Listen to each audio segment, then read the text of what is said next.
Welcome to The Kingdom Sleeps, the fantasy bedtime story decided by the roll of a dice. My name's Andrew, I'll be your story master for this evening. And my name's Tom, and tonight I'll be playing the role of Yohm. Before we kick into tonight's story, Tom, I've got a few thank yous to put out there. The first of which is a huge thank you to one of our listeners. I believe the name is Fortian on Spotify. Apologies if I'm mispronouncing that. But they've sent in some fantastic art that they've drawn of Yohm, and we just wanted to give them a shout out and offer our appreciations and say how amazing we think it is. Tom, this is one of the first times you're looking at this art. How do you feel about it? Oh, so heartwarmed, to be perfectly honest. It's the first bit of fan art we've received, so that in and of itself is quite special. But one of my favourite things about playing a character that people can actually listen to and interpret themselves is getting to see it in my eyes as well, and seeing how it looks to them. And a couple of things in these pieces of art in particular just really resonate with me, and there's a lot of emotion built into it, and quite a bit of darkness too. And I find that just quite fascinating that someone's picking up on that quite early on and taking that away from it. It's just, beautiful. Thank you very much. Yeah, really, really beautiful piece of art. So thank you so much for sending that in. And if anyone's listening and would like to also send in some art of the show, we'd absolutely love to see it. So you can send that over to greetings@thekingdomsleeps.com and we'll be sure to share it on the show as well. Thank you. The next thank you I'd like to offer out is to our good friend Fox over at Dozing Dragon Sleep Stories. A few weeks ago, he gave us a shout out, and it's done us quite well, so we really appreciate all your support. And so Fox makes some beautiful, relaxing stories, mostly focused around some of your favourite IPs in the world of fantasy, things from The Witcher, Lord of the Rings, Dungeons and Dragons on occasion as well. So if you're at all like us and you enjoy relaxing and getting a bit imaginative before bed, definitely check him out. The next thank you we need to offer out is a huge one to our Patreon subscribers for helping us build the next couple of episodes. So a few weeks ago, we put out a request to ask for some help in the world building. We were looking for little elements that would help us really flesh out the city of Sunkolt, which is where Yohm is about to be heading. And we got some amazing responses. Really, really awesome creative stuff that I was super excited to incorporate into the story. And funnily enough, I know nothing about this myself just yet. I know we've had a handful of lovely creations sent in, but it's going to be just a little bit of an extra experience for me today to try and figure out what's come from Andrew's brain and what's come from the kindness of our community. So really looking forward to seeing what you've done there, guys. Thank you. And finally, just a huge thank you to everyone that's listening right now. We haven't been running this podcast for very long. It's maybe been about 4 months since we put up our first episode. But the responses from everyone have been just overwhelming. And thank you so much for coming along on Yohm's journey so far. And over the next few months, we've got a lot more exciting stories to tell as well, carrying on with Yohm's story here, and hopefully some new ideas that we'll be chasing in the not too distant future. So thank you once again. I hope you enjoy the journey. I know we will. And all that being said, make yourselves comfortable and join us where the kingdom sleeps.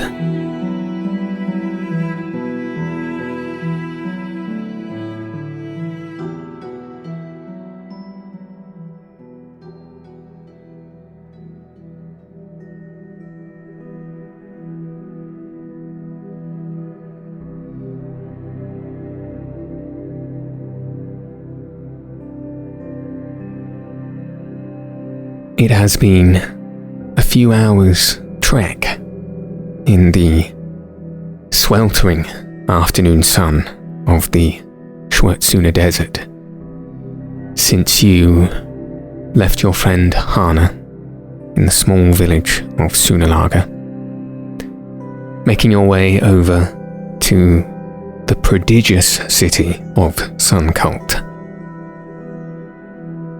And as you and Tonto ride your hound back up a particularly steep sand dune. As you just reach the top, you come over the brow, and slowly you have the full extent of the city of Sunkolt revealed to you. And in your vision, in front of you sits this pyramidal pile of buildings on the horizon, with all sorts of intricate and colourful architecture that is almost stacked up on top of each other in layers that all come to a point at the top with a small slender tower that almost scrapes the clouds, making the whole city appear as some sort of man-made mountain in front of you. And as you come over the brow of this dune to have this come into your vision, Tonto sat behind you, suddenly sharply sits up and clambers over your back onto your shoulder to get a better look, and pointing his little paw off into the distance, says, "Wow, Yohm, is that Sunkolt?" The one and only. Sight to see, eh? It looks huge. Admittedly, bigger than I remember. Are you excited? I am. More than I expected to be, yes, but it's quite a lot in there. We'll have to be on our toes, so to speak, but On our toes? just another turn of phrase, Tonto. Good. I don't have any toes. And he points to the hooves that he stands on your shoulder. Of course, but I mean to say we'll just be keeping our eyes out and our ears open. Okay. Plenty to see and listen to. Oh yes, and I'll be relying on you a little bit whilst we're in there. On me? Of course, there's so much going on at once. I can't possibly take it all in, so your eyes and your ears too.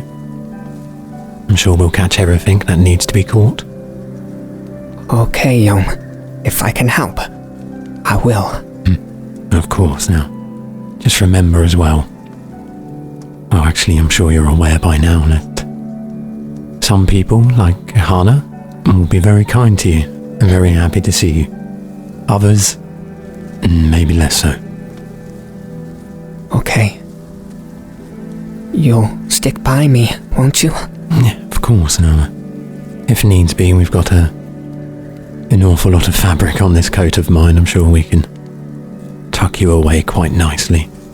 But if Sunkolt's at all like I remember, you should be able to move about mostly quite free. Okay.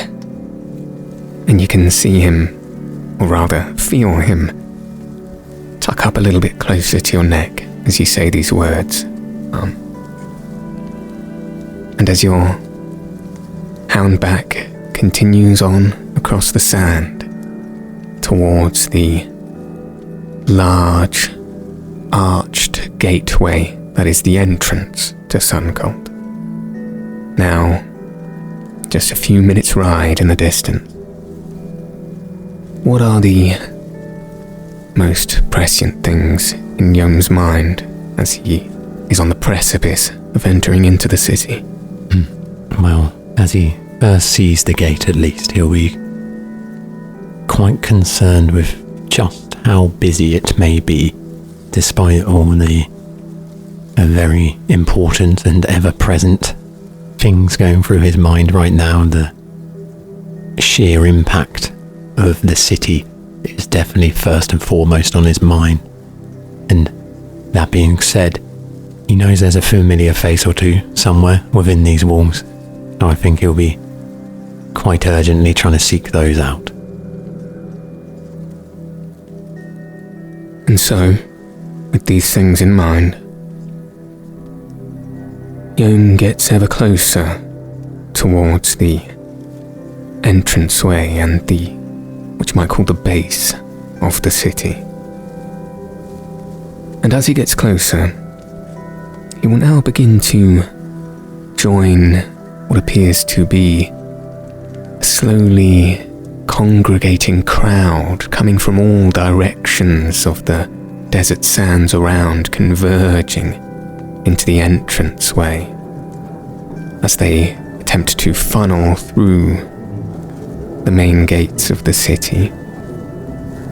And getting closer still, Yohm begins to see all myriad kinds of people journeying into the city. Several caravans here and there. Around the place, little merchant stands trying to get an opportunistic sale on the way in.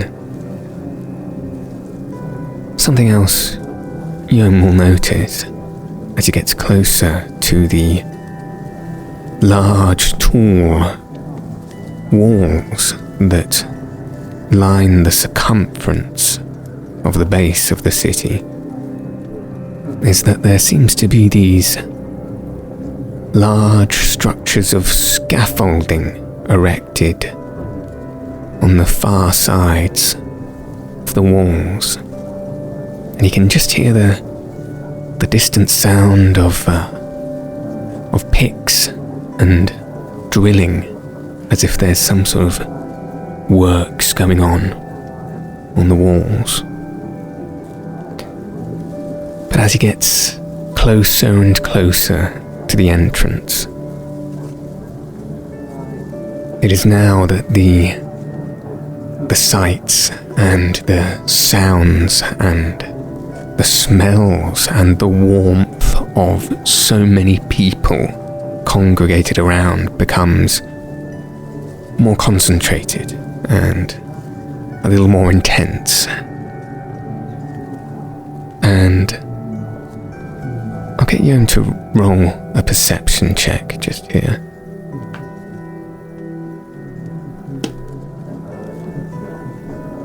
And that's going to be a 20.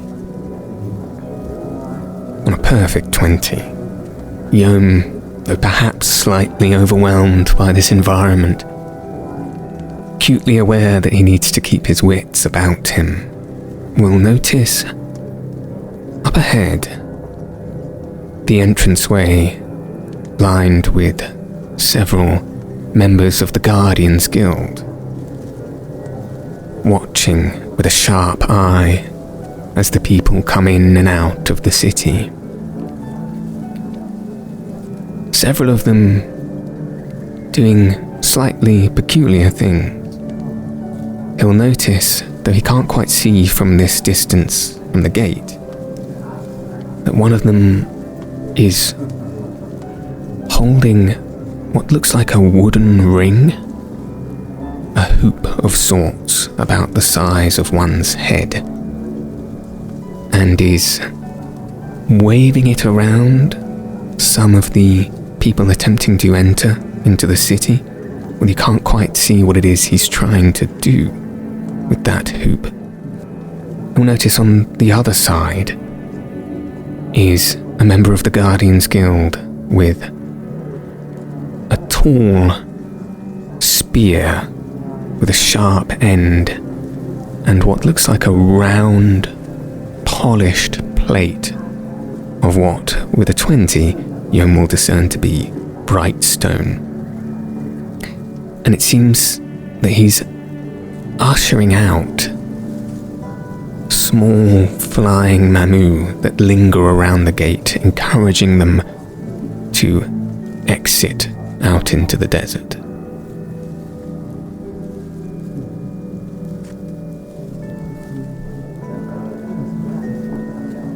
And as Yohm gets closer and closer still, now right at the edge of the entranceway, into Sunkolt. This is when he notices what is known across the land, famously, as the Gate of Tales. And Yohm, witnessing a sight he hasn't seen in many years, looks up to the inside of the arched entranceway to see these beautiful, gleaming, emerald green tiles that line the whole of the inside of this entranceway, each of the tiles having these beautiful, detailed scenes painted on them, each depicting a particular folk tale of the land. Many, many numerous tales, some of which Yohm is familiar with, some of which he may not be. One of which in particular, directly above your head, on a tile perhaps 5 times larger than any of the others, is particularly striking to Yohm's eye, depicting a man who seems to be plucking mamu from the ground as if he's harvesting roots, with a dazzling bright sun behind him and behind the whole scene. And as Yohm looks up to be slightly distracted by this immaculate scene, I'll get him to roll a second perception check. That time it's going to be a 6. And on a 6, Yohm is abruptly interrupted at viewing this immaculate scene above by a Guardian's Guild member holding that round wooden hoop and sharply grabbing Yohm by the shoulder as you ride past on your hound back, causing yourself to halt. And he looks to you and says, "Is this mamu yours?" As much as any of them are, yeah. "Bring it here." Yohm nods over for Tonto. Tonto looks at Yohm rather sheepishly, but entrusting you, moves forward slightly towards the Guardian's Guild member, and he takes his wooden hoop and attempts to pass it over Tonto, finding that his horns knock either side and he can't quite pass the hoop over the top of his body, at which point he wrangles it out of his horns again and stands up straight, saying very authoritatively, "Too big. You'll have to leave him over there." Where, exactly? "Not in here." Okay then, well, I mean, no trouble, Guardian. Fine work. Excuse me. As Yohm turns through the crowd and starts nudging his way in his hound back to the side, just off to a bit of a corner, a little bit more space away from the gate to talk to Tonto, away from curious ears. Having to bustle through quite a determined stream of people going back and forth, Yohm will find a small alcove nearby that he can tuck into. And as you make your way counter-stream to this alcove, Tonto looks up to you and says, "Yohm, what's going on?" I'm not entirely sure, but I've got a bit of an idea at least. These guardians here are worried about more Mamu attacks. Oh. And it seems like they've got a size restriction in place. Foolish as that may be. So, we've got some options, Tonto, the way I see it at least. One, you can wait out here. I don't like the sound of that. Me neither. Two, we can hide you. Well, okay. You say they think I'm too big. I think so, at least. Well, if that's the case, I can just be smaller. It's not that easy, Tonto. Well, sure it is. And he stares at you with a huge smile across his face. And you watch him as he raises his hands in the air, and his form becomes smaller. It shrinks into itself, into what is, if it could at all be possible, a slightly more petite, a slightly cuter version of himself. And Yohm witnesses, for the first time, a strange new ability that Tonto seems to have. And now, standing on the houndback in front of you, perhaps the size of a small china doll, Tonto looks up at you and says, "Is this small enough?" Oh, Tonto. I believe so. You are something special, aren't you? If you say so. Have you always been able to change your size like that? I think so. I can't always do it. It makes me feel a little tired if I do it too much, but I haven't done it in a while. Forgive me, I just forever seem to be surprised by you. You're the same, Yoma. You always surprise me, every day. Well, I'm glad, and how about we just keep surprising each other, eh? Sure thing. I've got a few more tricks up my sleeve myself. Not one to let little old you show me up too much.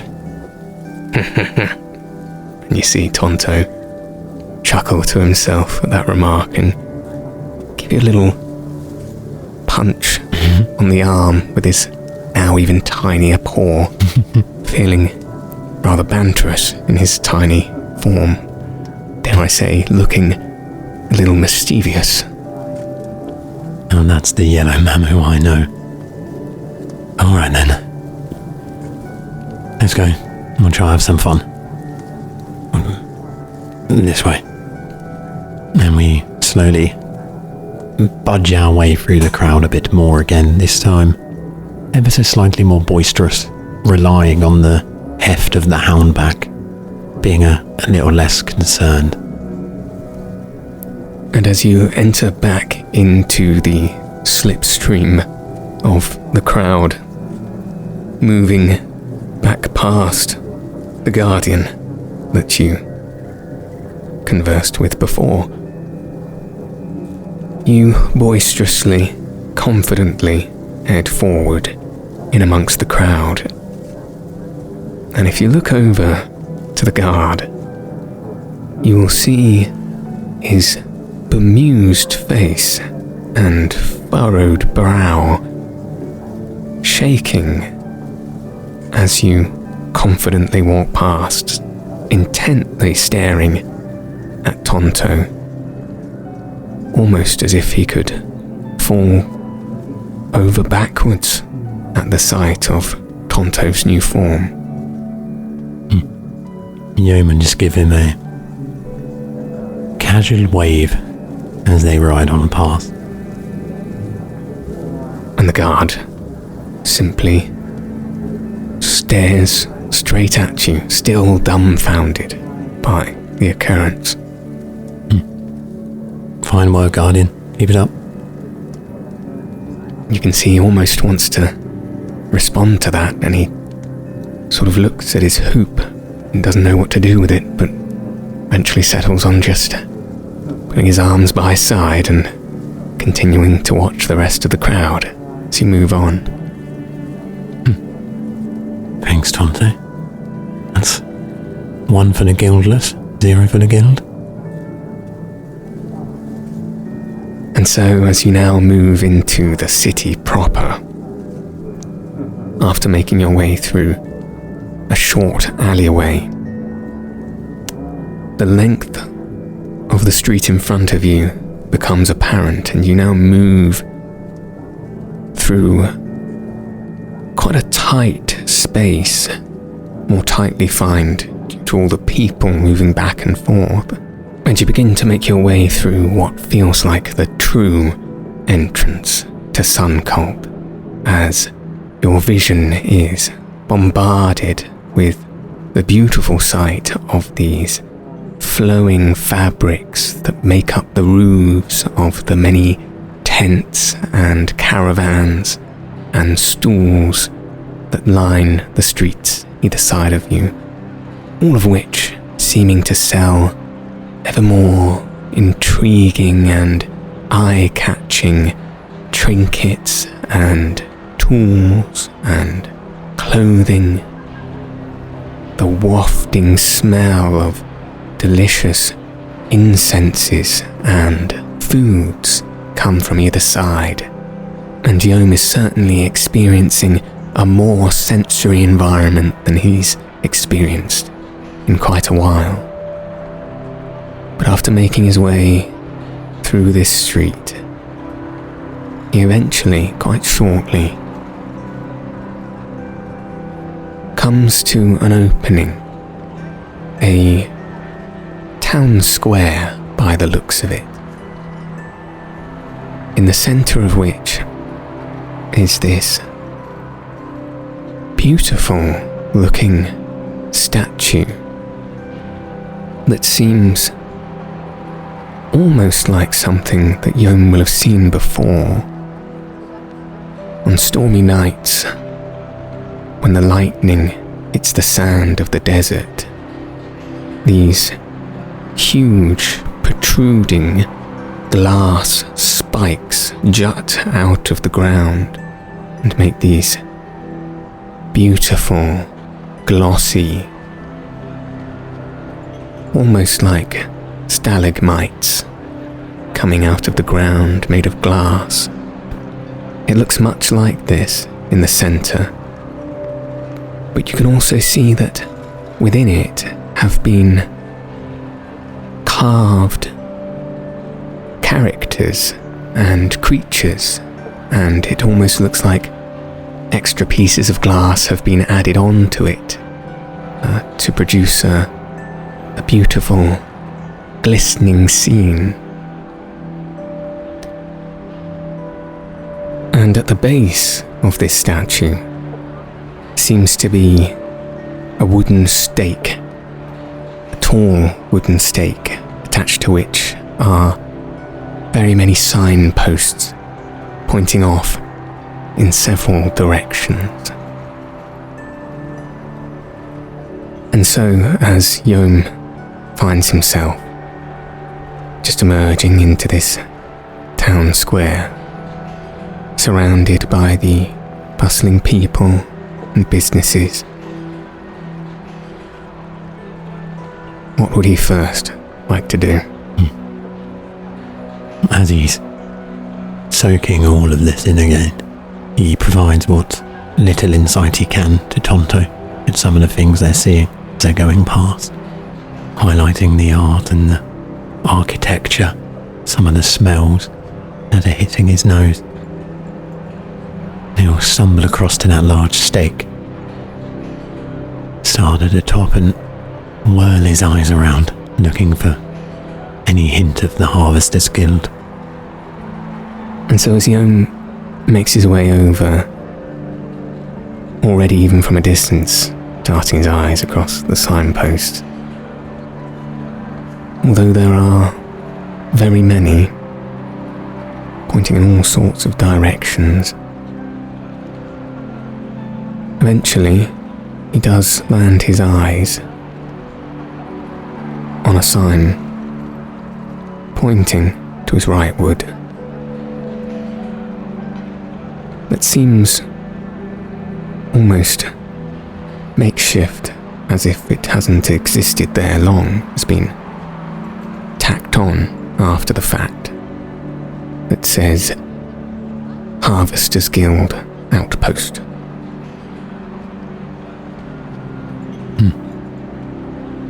I believe this to be the way we need to go, but I'm sure it didn't used to be. Well, nonetheless, Tonto, this is the way. We should have plenty of space for the hound back here.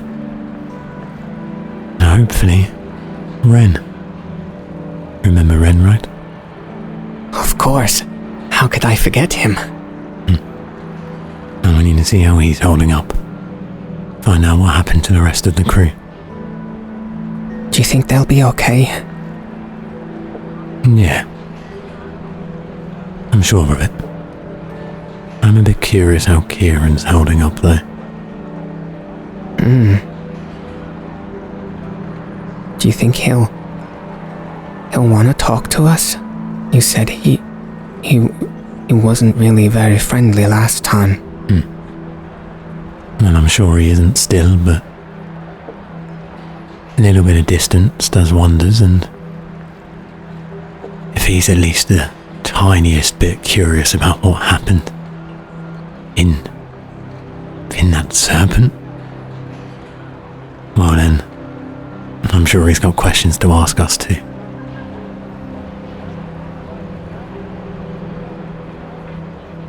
And so, following the signpost, you head in the direction you believe the outpost to be, travelling through very many similar, bustling streets, with all kinds of novel sights, sounds, smells surrounding you. The distant chirping of musical instruments somewhere, perhaps a few streets away. An intoxicating, herbal smell from a direction you're not sure which. And as you progress a little further, roll me a dexterity saving throw.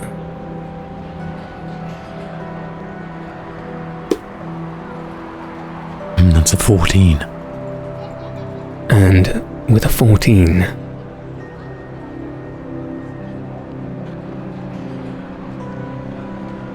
quicker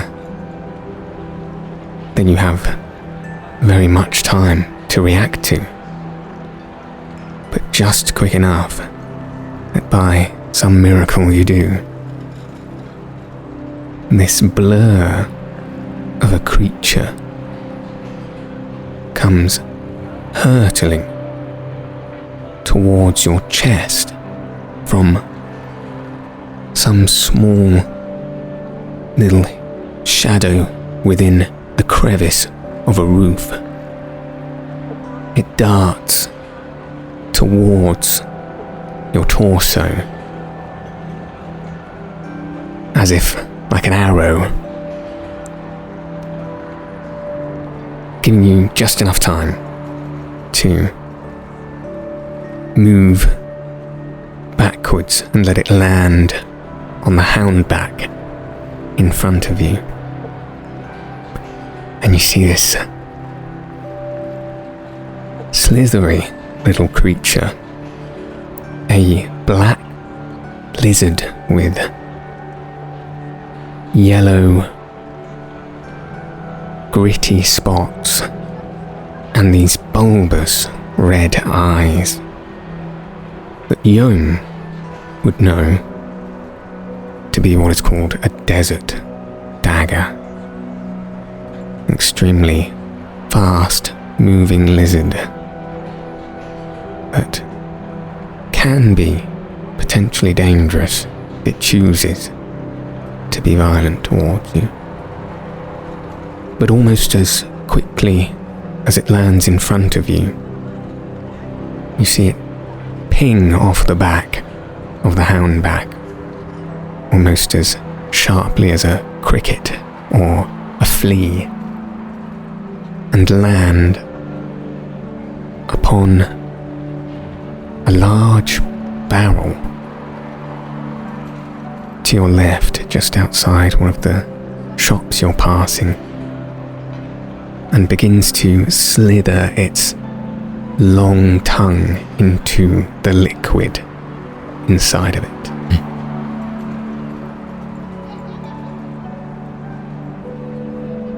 Being rather experienced with creatures of the desert, Yohm's gonna take a moment to pop off his houndback and use his animal handling and see if he has a chance to quickly snare that creature with his arm. Pinch it by the back of its tail as he knows to do. Grab it with his other hand as well and hold it near the nape of its neck so it cannot elongate itself again and thrust it out once more. With a 9, Yohm, having made his way off the back of the houndback, heading carefully towards the barrel, primes his hand in the right spot to grab the tail of this desert dagger. But just as he goes to snatch it, it leaps away quick as lightning, off into some shadow towards the side of the building. Better luck next time. See, Tonto? Now there's a desert dagger, and believe it or not, they actually make fantastic traps. Traps? What sort of traps? The kind that keep hungry houndbacks away from your camp at night. If you can wrestle up normally well, personally I've always used an old urn.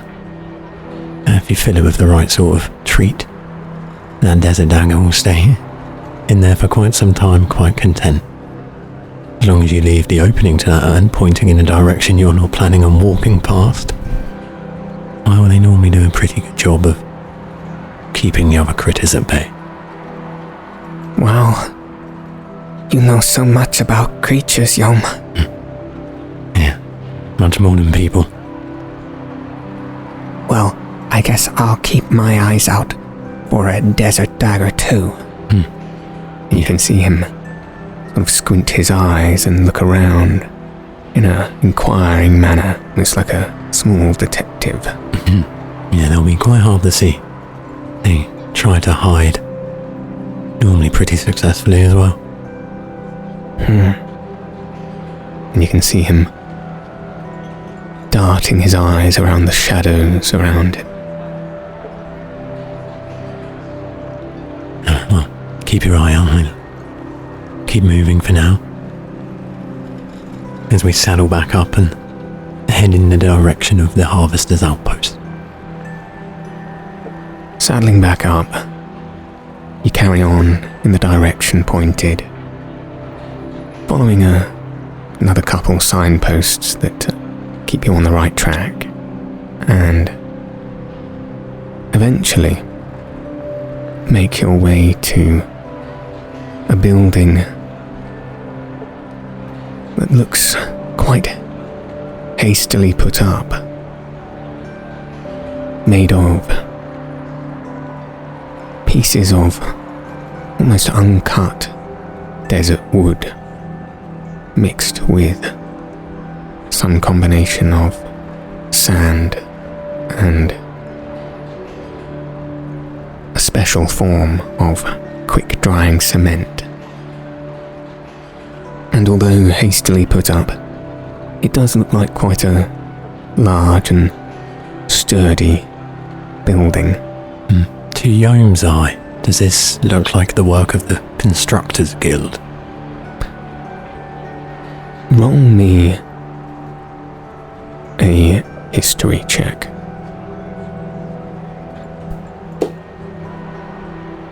Another 9. Even with a 9,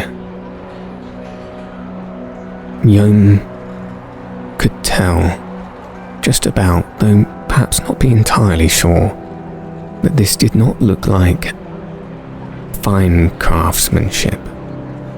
So, to his mind, he'd think it was either put together by apprentices of the Constructors Guild, or by those who were not familiar with construction, but nevertheless required somewhere to stay, and quickly. And it is signposted above the entranceway quite clearly as the Harvesters Guild outpost, with the relevant insignia marked on either side. And you can see those in the uniform of the Harvesters Guild just flowing in and out. 1 or 2 members to make Yohm confident enough that this is the place he needs to be. First things first, he'll, as is usually the case with Harvesters Guilds anyway, find a shed or a warehouse nearby. There's usually one meant for the cargo animals of the guild. He'll see if he can slide the hound back away somewhere in there. And quite quickly, Yohm is able to discern,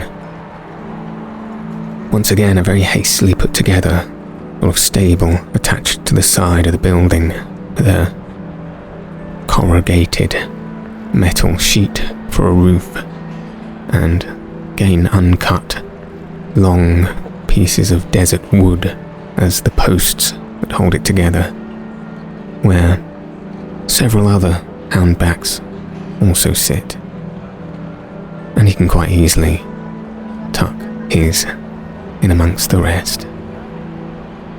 That's a good girl. We won't be long. Stay ready though. Me and Tonto slide back outside and pay attention a little bit to the people heading in and out of the outpost that we can see, keeping an eye and seeing if we can recognise any of the faces, trying to see if we spot anyone from the expedition we were just on. So as you leave your hound back and turn the corner to head into the entranceway, as you say, keeping your eye out,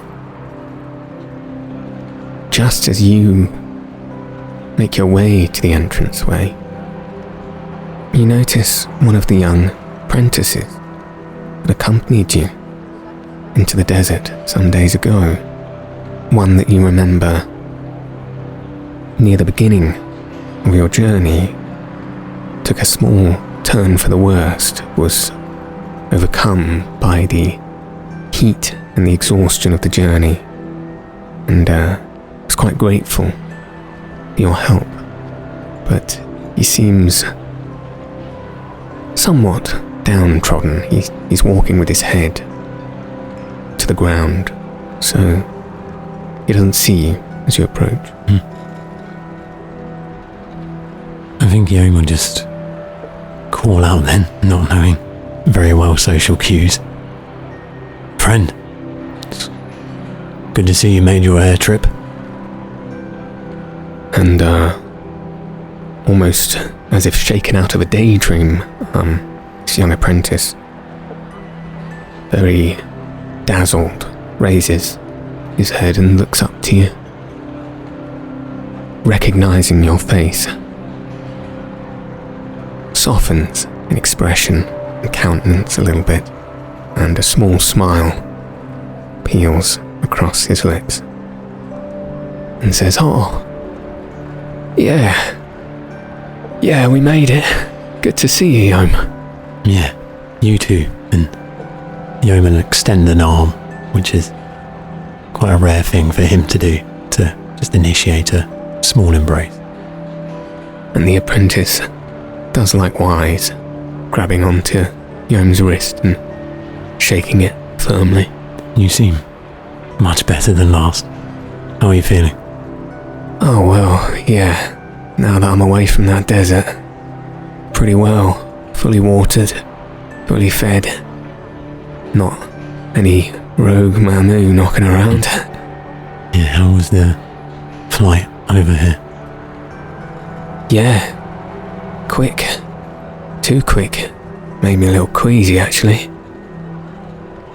Miraculous thing. First time I've ever been in a blimp." "Yeah, I'm not sure how I'd hold up in one. Guess I'm lucky I got to walk." Lucky, eh? Be honest, wasn't sure we were going to see you back here. "Yeah, I wasn't sure either, but seems this is the path I must tread for now." Aye.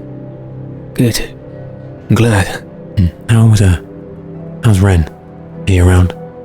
Oh, yeah, he's good. He's just in here. I'm sure he'll be dumbfounded to see you. Of course, Come on in. Thank you. And, the young apprentice heads on forward. As you enter into the building, there's a short corridor with a few doors either side. And then, very quickly, it opens up into this sort of large barracks area where bunk beds line either side of the room. And quietly discussing a few words with some of the other apprentices, you'll see Ren in the centre. And as the apprentice enters in front of you, he yells, "Ren, look what I found." Ren looking up and almost giving a sigh as well as a small yelp of surprise and joy as his face smiles up towards you and he hobbles over with excitement. "Yohm, I'm so glad to see you." "And you, my friend. And you." "I didn't think you'd make it, Not that I doubted you, but, it's dangerous out there." "I'm aware, but it's different than I expected here." "In Sunkolt?" "Seems even bigger than I remember." "Oh, well, quite possibly, Yohm. It's been a long time since you've been here." "True, I suppose. Just forget how fast things can change." "I see you found another Mamu to tag along with you."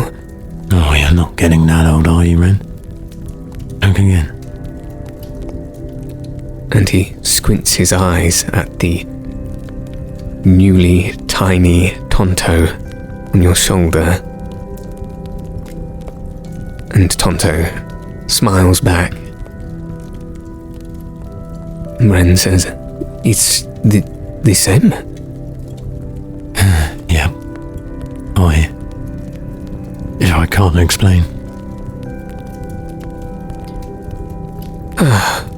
"Did you not manage to connect with Hana?" We did, indeed. We did. Spent better part of the night talking, catching up, maybe getting a little told off. She had no advice, no remedies for you? Plenty of advice. According to Hannah, this don't need remedying. Did she check again? Quite the opposite, in her professional opinion. She was all going on about, you know how she is, the light guard. I see. Talk of prophecy and all that. Well, I don't know how I feel about that, Yohm. I imagine quite similar to me, but strange circumstances and all that. Well, you seem fine. That is a good thing. Well, between you and me, I think better than fine.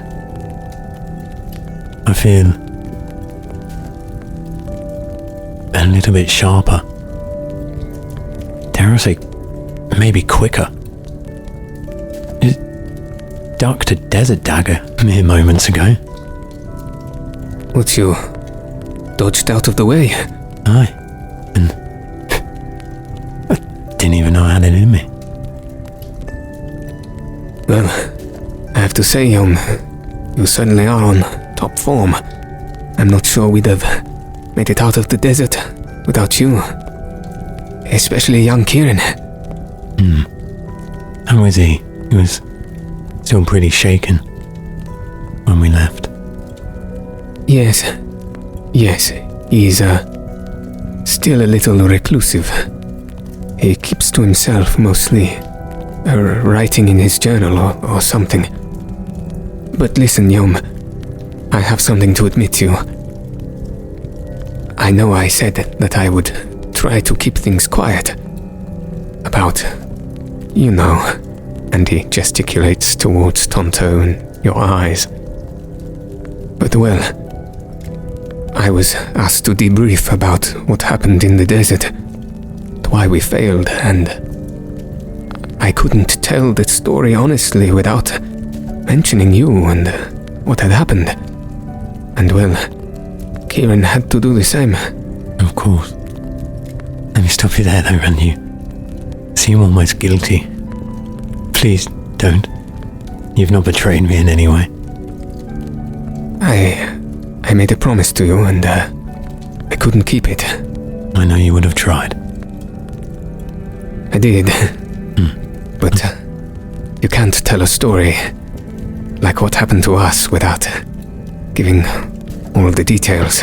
Yes, in Sunalager, we met up with some more guardians. They arrived really quickly, through the dead of night, I believe. So I was fairly sure news had made its way back. They're fixing on shutting the place off, building up a wall.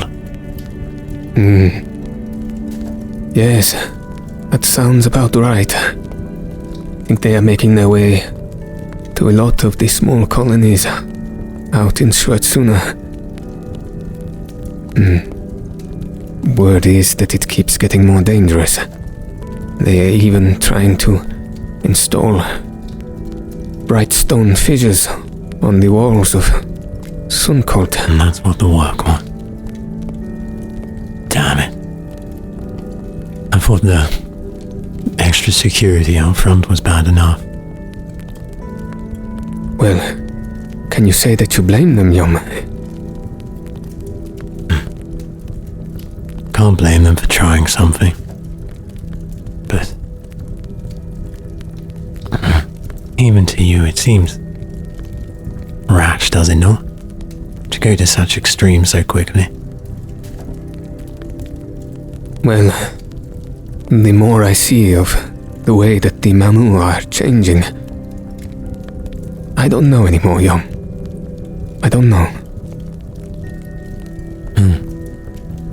They've changed once before, and you should remember more than most what they did to the Dwerga that stood up to them. Yes, I remember the tales well. Does it not feel different? I'm not sure, but I think shutting them out completely is the wrong idea.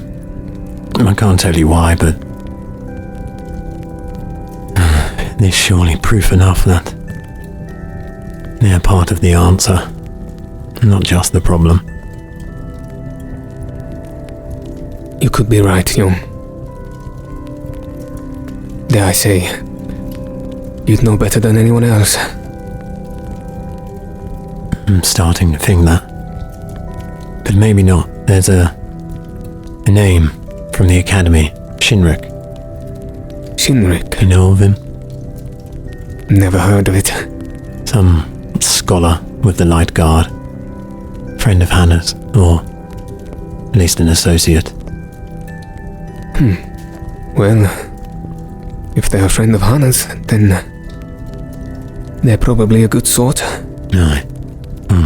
According to her, he's the best mind on Mamu the desert's ever seen, so maybe you might have some more answers. I hope so, Yohm. You need answers. Aye. I want them for you. But listen, Yohm, there is another reason I'm feeling slightly guilty. And Ren reaches into the inside of his jacket and pulls out a small envelope that is sealed in goldish green wax. And he hands it over to you.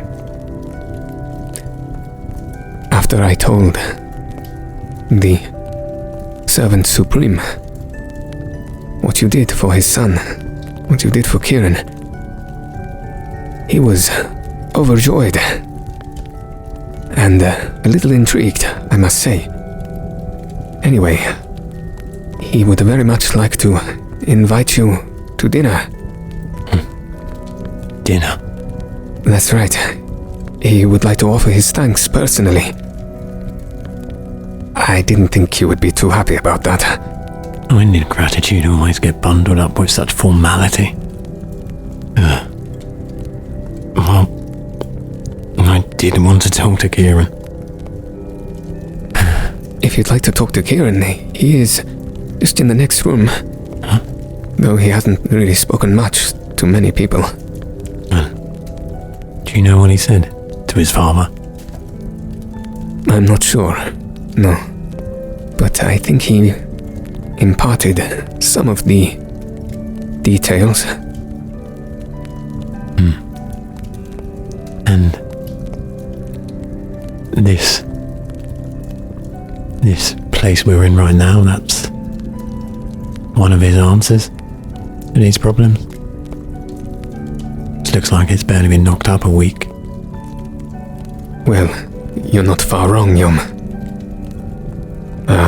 A presence by the Harvesters Guild was needed in the area, and we did not have an official outpost as yet. So, yes, we are new to the area.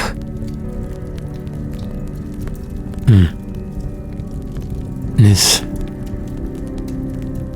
invite, as he's waving the scroll around, yet unopened. And I suppose he told you where the dinner may be. Feel like if I don't break the seal, I can maybe plead a little ignorance still. Yes, Yohm. I think he would like to meet you at the Royal Council building. I had a feeling he might say that. Will you come with me? Well, you're my word, but I'm not sure I'm invited. He's the Servant Supreme. I wouldn't want to intrude. What if I'm the guest of the Servant Supreme? Surely I'm allowed my escort. It's either you or a houndback. If you would like me there, I will be there.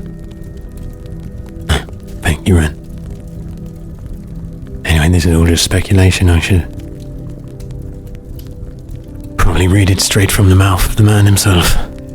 And the Yohm will rip open that parchment with very little care for the ceremony of it all and just unfurl the paper and begin reading.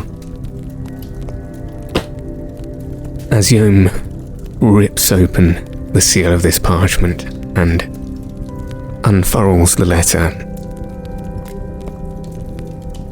much to what I presume be Yohm's surprise, the letter appears to be rather sparse.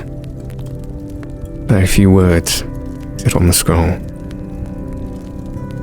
It simply says, "My dearest Yohm, I owe you greatly. Please dine with me at the Royal Council Hall. I promise you won't regret it. Sincerest regard, Kenhart." Actually, I'm a little surprised. Really? Why? And you can see Ren trying to inconspicuously peer at the letter without appearing to be rude. Yohm passes it over without a second thought. Takes the letter.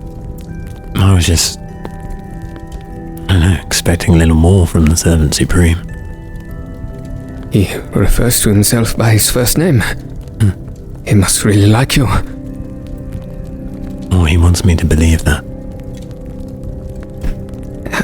He is a good man, Yohm. I know, but you remember what happened when we tried getting on that blimp? Yes. And these people are wary of me at the least. I know I'm always too suspicious for my own good, Ren, but there. Any chance it's maybe more than it seems? You know me, Yohm. I'm a member of the Harvesters Guild. I'm inclined to trust them. You are not. I think he will treat you to a good dinner and offer his thanks. That is all. Alright then. Well, I've always been able to trust you, so guess we're going to dinner tomorrow night? Yes, sounds good. And I'm gonna hazard a guess. And the council building is way up there. As his eyes tilt towards the back of his head, past all the imminent building, then up to the tallest of towers. There it is, Yohm. Yes. I've never been to a council hall before. I don't know if I've ever been on the same street. And upper districts always looked a little too lofty for the likes of us. Well, not tomorrow night. Do you think it's good to go dressed as this? Well, I don't know about you, Yohm, but I certainly won't be wearing my uniform. You're right, I suppose I should try and change out of mine. I've no idea where I'd begin on that one, though. Well, you are in the right city to find something fine to wear. Possibly the best city on the continent. You're right about that. But, I've always remembered getting lost in this place. I'm honestly quite lucky I found my way here. I need to head to the academy. Need to find some clothes. And I need to speak to someone in the Guardians Guild. Probably safe to assume they'll be at the council tomorrow, no? I have no idea how these things work. I think if you need to speak to the Guardians Guild, you best go to their outpost. That will be the quickest way. As for the academy, I know where that is. And the Guardians Guild outpost. One moment. And he heads over to one edge of the room, opening up a chest and rifling through some parchment, from which he takes a leaf and a writing implement and heads back over to you, scribbling as he walks. And once he's done, he hands it over to you, and you can see a very intricate map of Sunkolt, upon which he has marked the locations of the Guardians Guild outpost and the academy. This will hopefully help you find your way. As for clothes, I'm not entirely sure. But I'm sure someone will call out for you at the side of the street if you make it evidence you want to spend some marks. Oh, yeah. Remind me, roughly how much would a decent outfit cost me these days? Harvester's marks, of course. Sure, well, it can vary,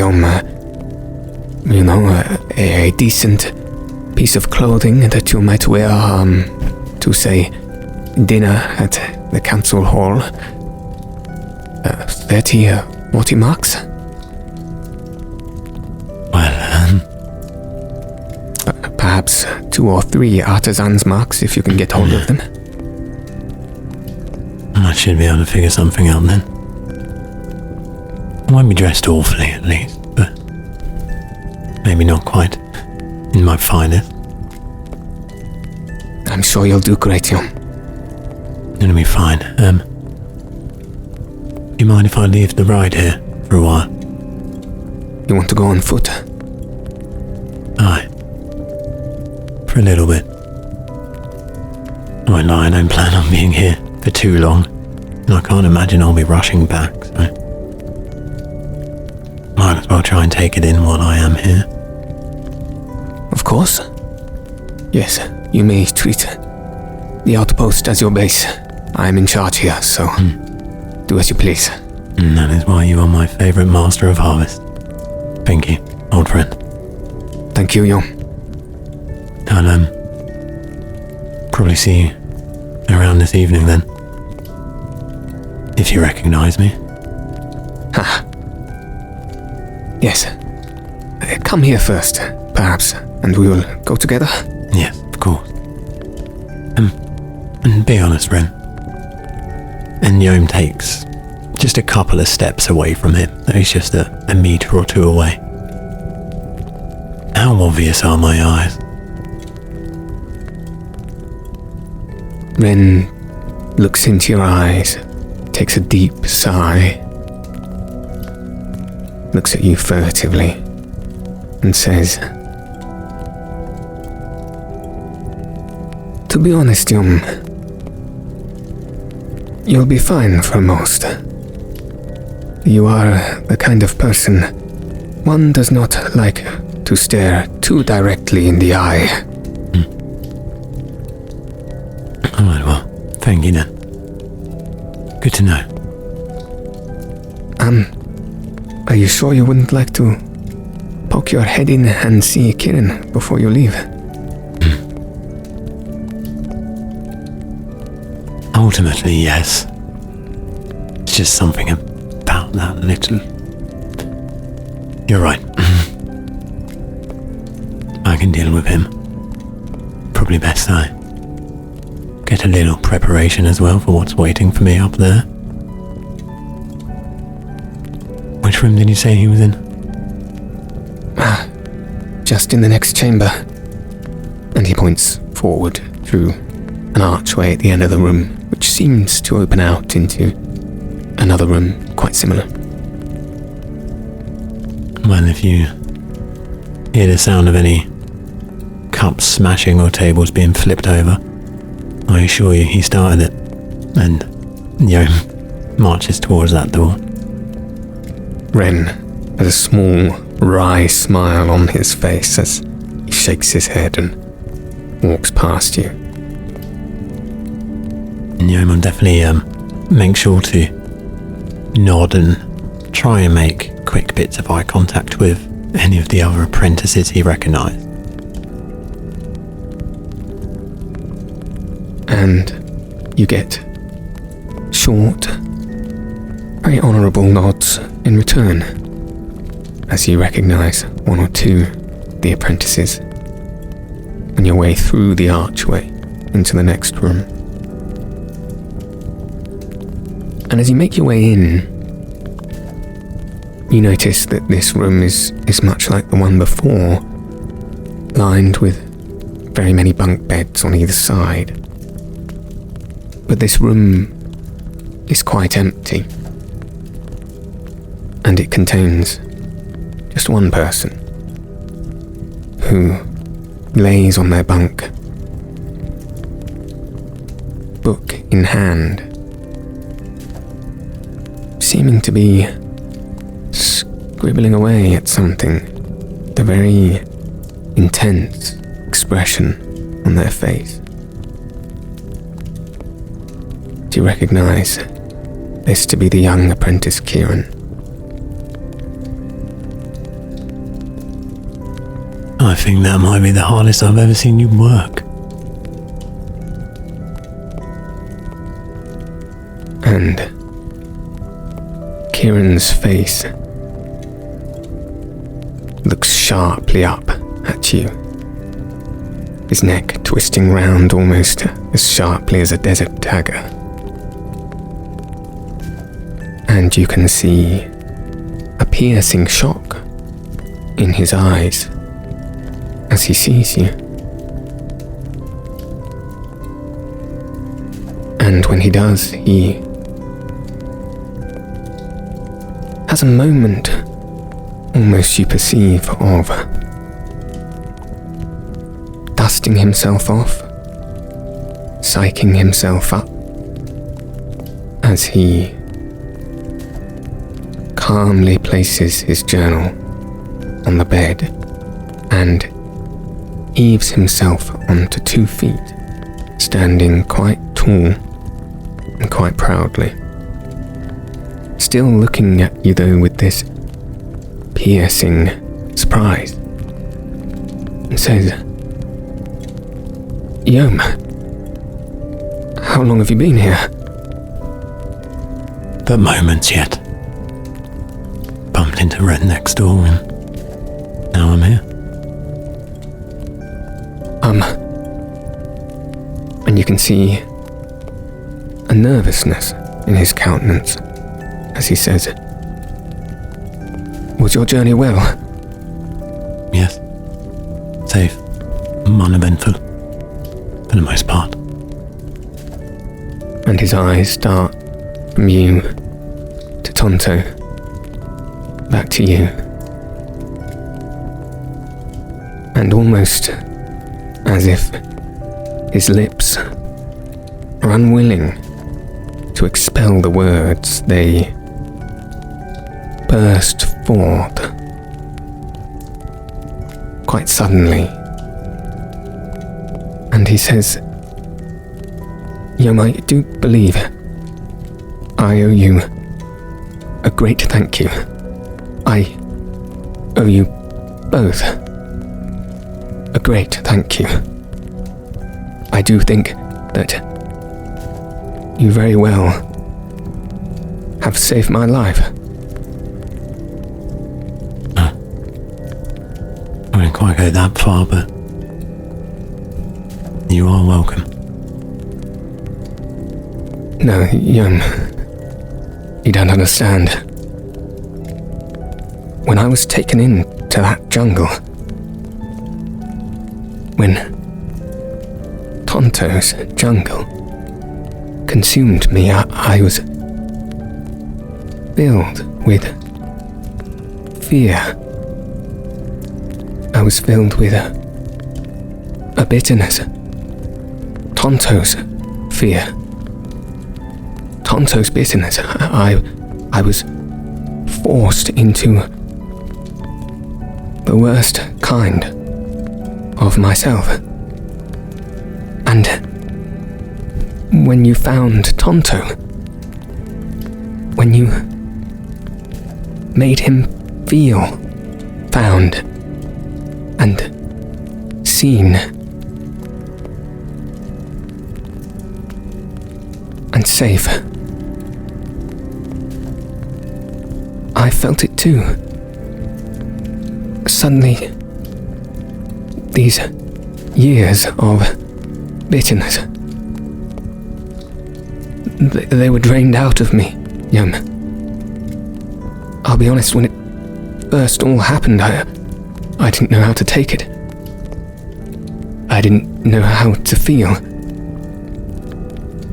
But it made me realize who I'd been all these years, what I was, and how I should try to be from now on.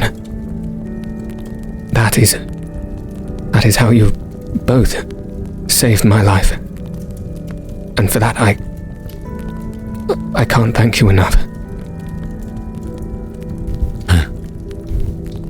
Most of that work falls on your shoulders yet, so give the gratitude to yourself when you deserved it.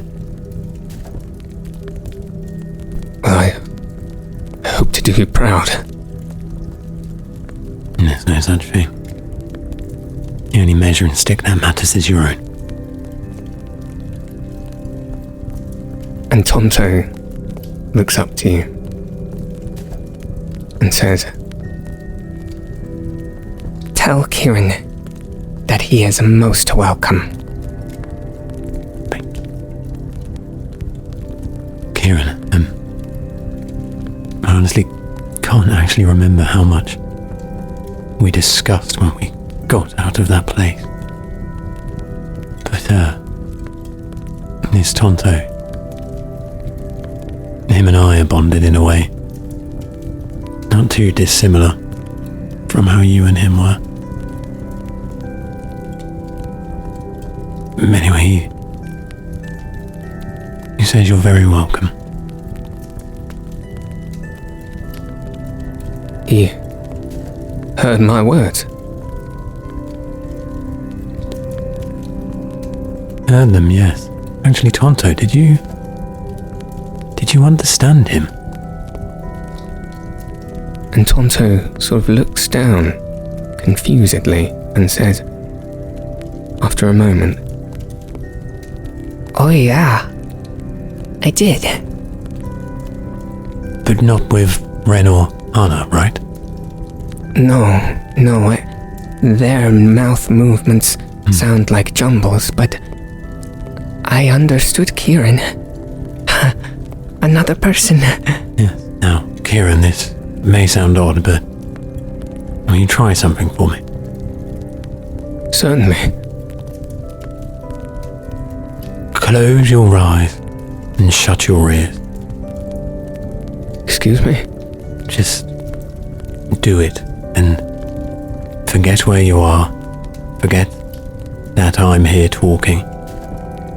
And really feel for a moment. Tonto, please try and address our friend Kieran here. And as Kieran puts his hands over his long, fey ears and screws his eyes shut, Tonto looks to him and says,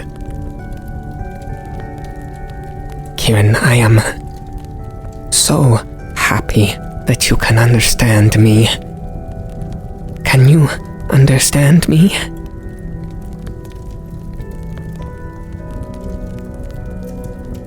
And Kieran, with his eyes screwed shut, still hands over ears, says, "He feels happy, doesn't he?" He does. I can't hear it, but I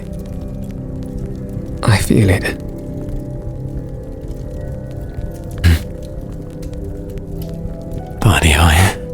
This all must be actually real.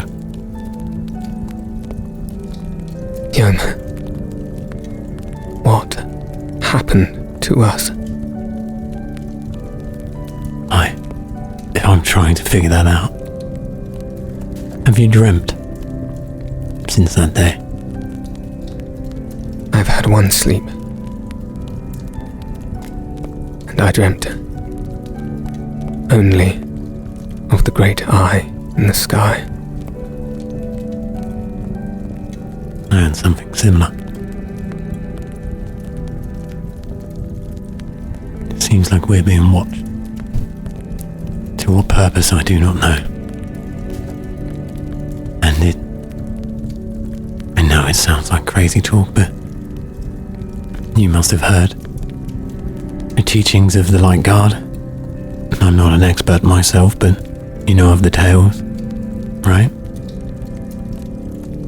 I do.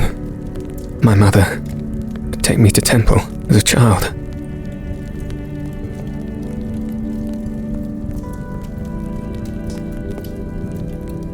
Were they right all along?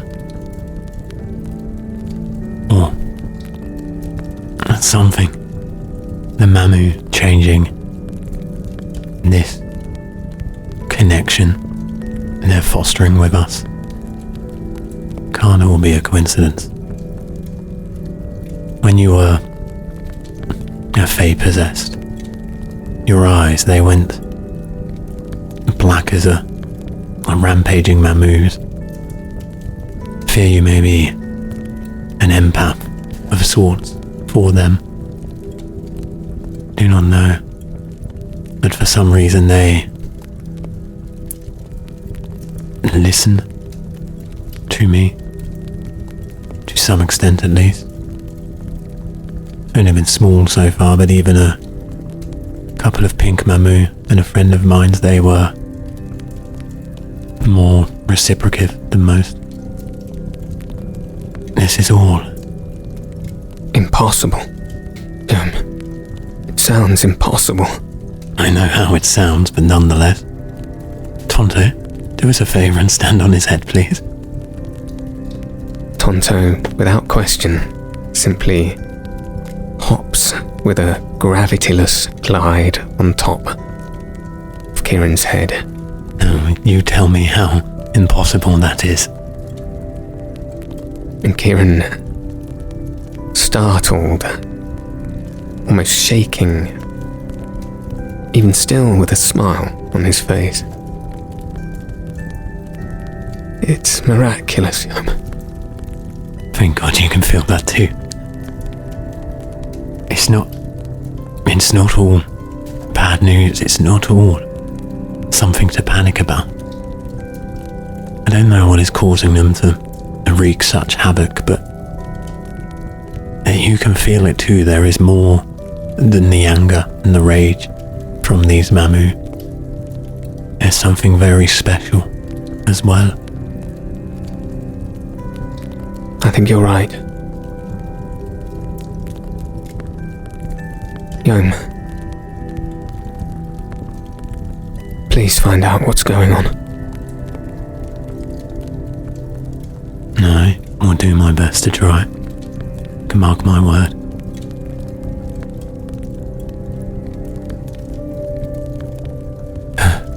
Are you aware your father, the Servant Supreme, has invited me for a dinner? And Kieran takes a deep sigh and says, Yes, I was made aware. He feels he has a lot to thank you for. As do I. In the nicest way. I need not his thanks. I need advice, answers. Well, if you need someone who can open doors for you, Yohm, my father has the keys to very many. You're not wrong about that. Can you offer any insight? To be perfectly clear, I am I'm not used to such engagements. I think you'll be fine, Yohm. The ceremony of the council seems more formidable on the outside than it really is. Yeah. Will you be attending? No. I will be, with the guild. That's okay. And, what have you been scribbling in that book of yours? Oh. And he looks over to the journal on his bed. And, tentatively picking it up, he holds out an open page to you, showing rather detailed, accurate depictions of the Mamu you witnessed in the jungle and the eye of the great perceiver.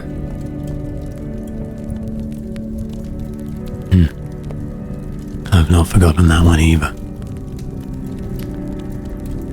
I didn't want to forget. You're right.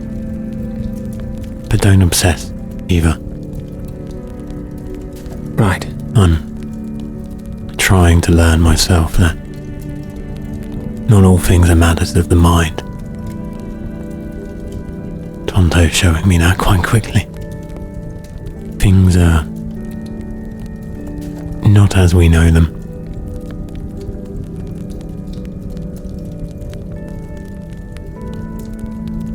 Yohm, all my life I've wanted to be chosen, to have a special purpose, to be different from others. Now this has all happened. I'm scared. I don't want it at all. It's funny I said almost the same thing just last night. But nonetheless, here we are. Anyway, what are you worried about? Since the day you were born, you were on the path to greatness. It just seems like this one is a path you might have to pave yourself a little. But I am truly grateful to know neither of us is walking it alone. And Kieran smiles and nods at you very purposefully. For what it's worth, Kieran, I honestly did think you were an arrogant little fae. You've changed. I can see that. Don't I know it, Yohm? Thank God I have. Well, not entirely, perhaps. Still, a journey ahead of me. I'm trying to stay optimistic. Something new. That's exciting, right? Yes, Yohm. I think you'll do great things. Even before all of this, when we first met you, heading out for the mission, you have an aura of purpose around you. I find that's one of the best things about staying out of the guilds. You wouldn't have spent much time with people like me, but we are all full of purpose. Maybe that's why. Who knows, really? Oh, for better minds than ours to discuss. I'm a guide, you're a harvester. Odd pairing. For such a epic tale. Odd indeed. But I suppose, when you think about it, most of life's events are acted out by the simple folk. That's the people who get things done. And it's true. It almost makes me laugh to think of all the artisans and the guardians that would be all rolling and spitting at the mouth to be in a position you and I potentially find ourselves in. Almost makes you feel a little smug. Oh, Yohm, I hope never to feel smug again. I find there's nothing wrong with it in healthy dosages. Yes, much to learn. Well, anyway, I shortly have a meeting of the apprentices. I should be going. Yes, I'll be back later. I've got some other avenues to explore. And then, I believe I'll be spending some time here overnight. And fingers crossed be dragging that little Wren of ours to dinner tomorrow. Oh, Wren will be accompanying you. I wouldn't have it any other way. I need an interpreter for these sorts of things. Honestly, Yohm, my father is, in some ways, a formidable man. But I think you'll find him, in some ways, rather similar to yourself. Dare I say stranger things have happened now. We'll see, won't we? But I'll keep an eye out. I'll share any news. And I'll ensure we'll contact again before I leave the city. Thank you, Yohm. We'll, I imagine, need to establish some means of communication. Yes, we shall.